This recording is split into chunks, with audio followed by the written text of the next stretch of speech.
we'll hear a little bit from our actors about team building. Take it away.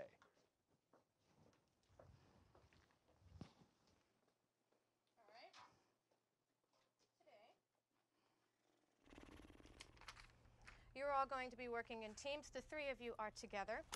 What I would like you to do is make a family tree based off Greek mythological gods, starting with Jesus.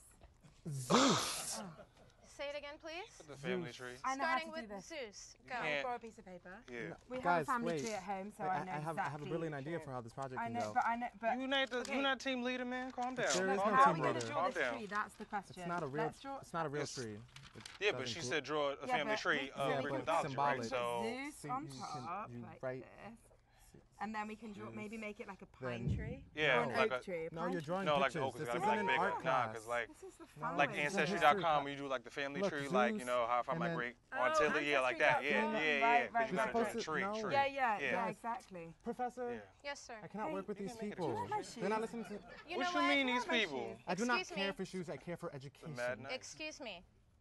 Sometimes in life, you have to work with people that you don't get along with.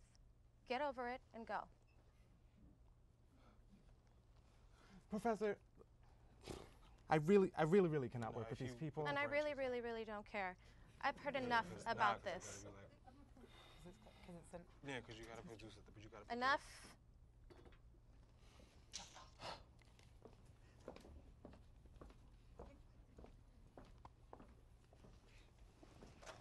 Hi.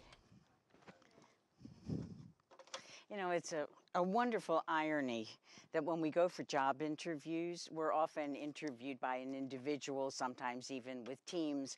We're very excited, we get hired, and then we're asked to work with people 8-10 hours a day whom you've never met before, might not choose to ever want to work with, and there you are stuck with them, and moreover, your success depends on your ability to work with those people. As probably you know, the model of the world of work today is all team-based. I don't know what your majors are. I'd be interested in hearing. What are some of you majoring in? Let me hear. Real loud. Any business majors? Economics, okay, and the world of business, as you probably know, everything is being done in teams now. You have teams meeting, teams deciding on strategies, teams implementing. Anybody here in medicine or nursing or having anything to do with healthcare? Great, a few students raised their hands. As you probably know, all of healthcare is being done by teams now. So team building and being able to work successfully in teams, absolutely essential to a student's success, not only here at the college, but when they graduate and go out into the world of work. So that's one of the things that I want to talk to you about today. As you can tell, I'm very short, but strong. And let's see how we do, okay? I think one of the interesting things also that I've noticed is that the world seems to be full of contradictions today. For example, we have more television channels than have ever existed in human history, but the programming is worse and fewer people are watching them. I saw there was an article the other day in the New York Times, fewer people are watching television than ever before. I think it's interesting, another contradiction is that advertisers keep telling us that we can all qualify for free gifts. Think about it. Aren't all gifts? Can you imagine giving a birthday present to somebody? Here, happy birthday. You owe me $39.95. You know, okay. McDonald's, you can go into McDonald's, of course, and get large fries and a Diet Coke. You know, does that make any sense? But also, I'm finding as a professor that young people today are absolutely addicted to technological connectivity. Getting students to turn off the cell phones and the Blackberries and so is a constant struggle in the classroom. So I find that students are absolutely addicted now to being electronically connected to one another, but I often find that when they come into the classroom, they have a lot of difficulty working with one another, face-to-face, one-on-one. So that's one of the things that I like to do in my classroom, where I teach fundamentals of speech. Now, many of you who are BMCC students know about good old Speech 100. It's a required course. As we often say in our department, nobody gets out of here alive if you haven't passed Speech 100. So everyone has to take the class. And you probably also know that many students who take Speech 100 are entry-level freshmen. And with that goes certain attitudes and certain mindsets. One of the things that I find is that many freshmen are unsure of themselves, which comes with being a college student, brand new. It's quite a new experience. I find a lot of students are suspicious of one another. And so if I ask them to work together or share notes, I'm not sharing notes with that person, no, not me, you know. And they're also mistrustful of me. And I think that comes from the high school experience. I'm not working with her. I'm not going to her office, not me. So being able to get people to work together in teams and to break down some of those attitudes, I think not only enhances learning, but is a very important skill set for students to take as they move from the academic world into what we call the real world of business and the profession. So today I want to talk to you a little bit about something that I use in my classroom called team-based learning. And I'm going to talk to you about what it is and how I've been using it and what I see as some of the outcomes. And it really, really follows what Lee has told us before. It's a very specific technique designed to engage students, and I think it works very nicely, and you'll tell me if you think it would appeal to you as well. Let me say that I didn't start out doing this. I started out like most professors doing chalk and talk.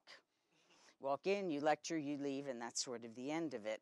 But I've now been teaching at BMCC, hold on to your seats, 45 years, and lived, thank you, and I can still make whole sentences, and I can walk and talk and do things like that.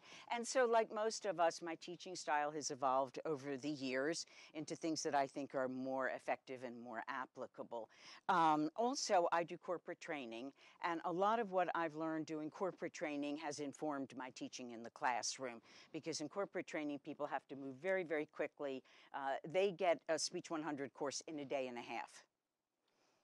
So they get in, they do it, they get out. So it moves very, very quickly, and we have to be very, very efficient, engage people very rapidly. So some of what I've learned doing that, I have brought into the classroom here.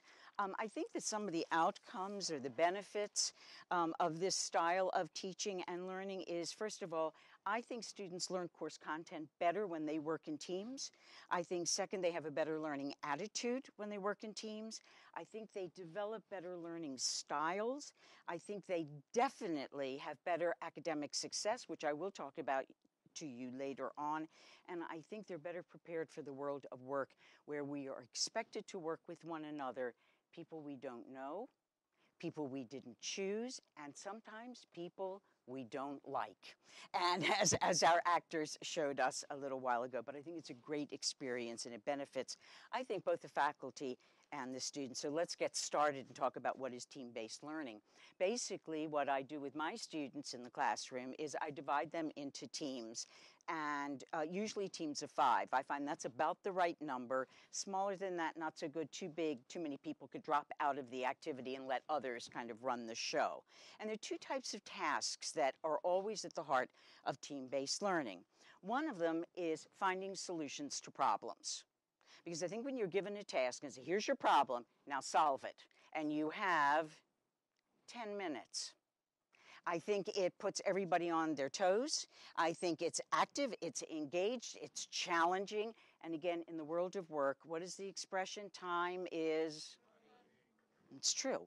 And I think learning to work very quickly and very efficiently and being very focused and coming out with operational outcomes is a great way to learn. And I think it's exciting, and I think it's what engages students, to go back to what Lee was talking about before. The second thing that I find, besides problem solving, that works very well is asking students to pool their assessment of something. How did you feel about this? How did you feel about it? Okay, what do we all now concur were the values of an experience or the values of some kind of an activity? So basically, it's problem solution, and it's sharing values and assessments. Those are the 2 things. Now, at the heart of team-based learning is one of my favorite words, I'm going to write it on the board. I can never reach the tops of the, it's not easy being very short. And I'm wearing heels, okay? Can I turn this a little bit slowly so we stay in camera range? Is this, no, that's great. Right, great. Is the word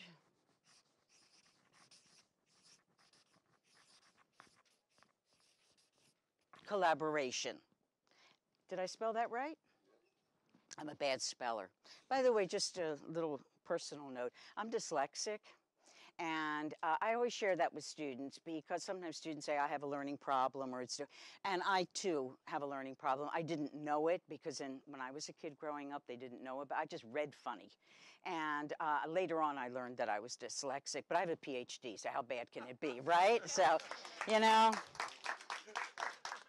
you keep your eyes on the prize, okay?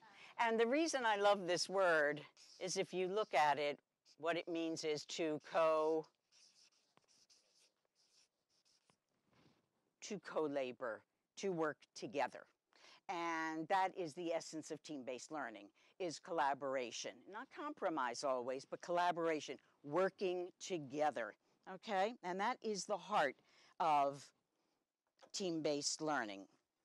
Now, how do I use this in my classroom? As I told you, I teach Speech 100. My students have to do at least 3 stand-up presentations. I'm sure many of you have experienced the same thing and lived to tell about it, all right? So my first assignment for my students is a demonstration presentation. Individually, as a solo presentation, they have to show their classmates how to do something, and it's initially fairly challenging, first time standing up. By the way, it's interesting if you think of, speaking of contrast, we talked about before, that I'm using teams to support what is probably the loneliest experience in the world, and that is being that solo presenter. There is no lonelier place than standing up on your hind legs and having to talk to people. It is just, for most of us, terrifying. And it's interesting that I'm using teams to support the individual, but I think it works very well, and I'll get back to that in a moment. So what I do, unlike these actors, I don't say, okay, you guys are working together, because nobody wants to do that. What I do is I ask the students to count off by 5s. So we go around the room, and I would say, and I'm going to do it right now, you would be student number 1. Good. And so we go. And then I say, okay, all the number 1s get up, and I'd like you to move your chairs over here and sit in a very little circle. So close that your knees are almost touching, because you don't want to have the other students hear what you're doing. And I repeat that and separate the students from around the room. This again reinforces what Lee was saying. Get people up and moving, so they're not just sitting there and listening. We then put the students into teams. I give them a handwritten or a handout rather on the assignment sheet, so it's very specific, nothing vague, nothing what did she say or how are we doing this, but it's nice and lined out. And then I give them a sample topic. And I say what I would like you to do is work together and prepare a presentation as a team. And the reason that I give them topics, frankly, is it saves time.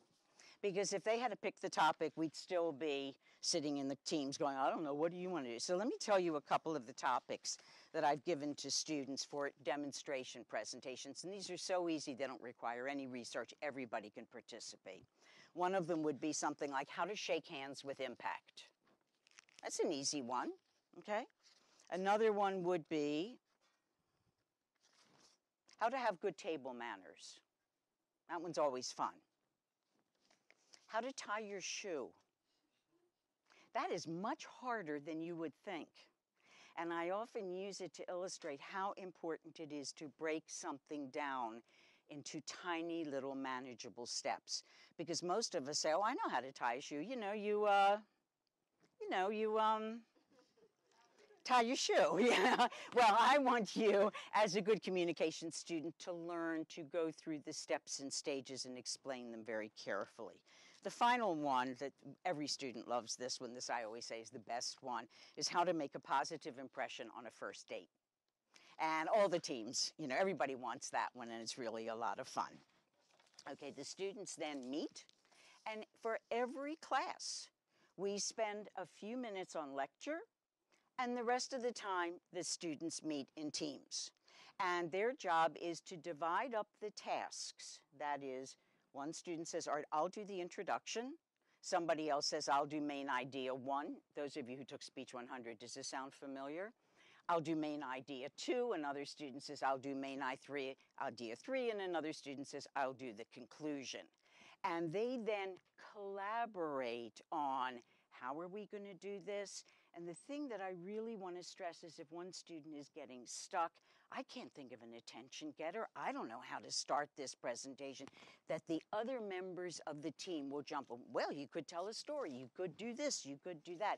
And that way, they pool their learning and they reinforce each other's strengths. And I think it works out very well. Now, one of the reasons I want to tell you, and I'm letting you in on a professorial secret here, one of the reasons why I count the students off and not let them just sit with each other is that every professor knows the following.